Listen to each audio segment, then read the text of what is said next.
Well, Tina McMillan tells us she helped police identify the real female suspect, who they had confused with her. And she believes race played a role in that. I'm calling Aldi in Gastonia. In the 911 call at 6:41 p.m., I just had a theft in my store. the pair of thieves described as a man and a woman. Were they white, black, or Hispanic? They're black. However, Gastonia police charged not one but two women, Arnitra Ratchford and Tina McMillan.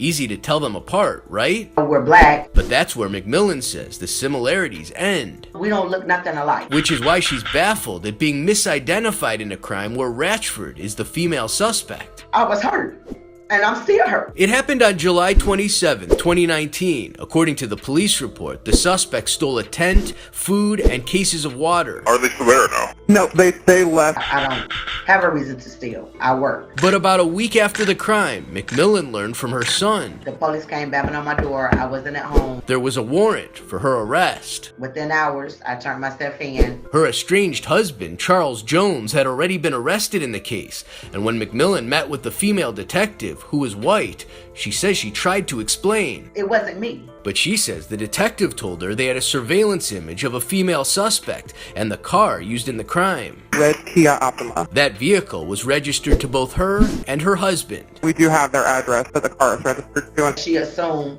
that just because that car was in me and my husband's name, that we had to be a Bonnie and Clyde.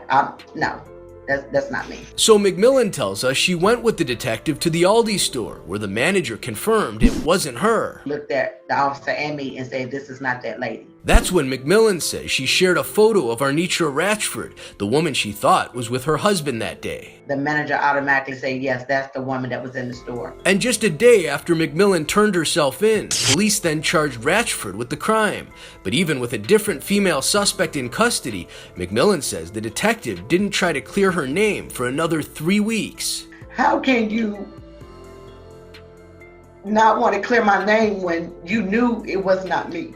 It's insulting that this wasn't done earlier. It only took a few words on paper, says McMillan's attorney, Dominique Cam. The records show the detective waited until August 30th to submit this affidavit to the district attorney's office, the prosecutor then quickly dismissing the charges as a result of mistaken identity. The prosecutor dropped it and dismissed it that same day.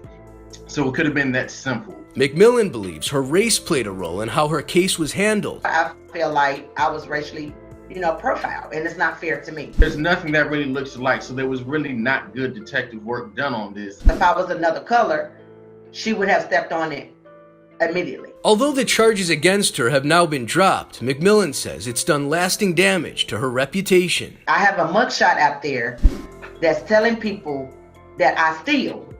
I'm not a thief. Gastonia police declined an on-camera interview, a spokesperson telling us they couldn't comment about the case, saying the circumstances surrounding this criminal matter are not public. If this officer was this careless or reckless with Tina's case, has this happened in other cases? If she would have done her job, I wouldn't have been charged, period. And McMillan says for the pain she suffered and the time she's lost, apologies should be given. She deserves more than a dismissal notice. Don't nobody know what I'm going through. And that hurts. McMillan's attorney says he's planning to file paperwork to get her case expunged and then ask the city for reimbursement on that and other costs. He says if they can't reach a deal, he would consider litigation. Alex Shabbat, WCNC Charlotte. A Gastonia woman says a case of mistaken identity led police to arrest her instead of the real suspect, why she believes race may have been a factor in the investigation. The defenders investigate, coming up on WCNC Charlotte.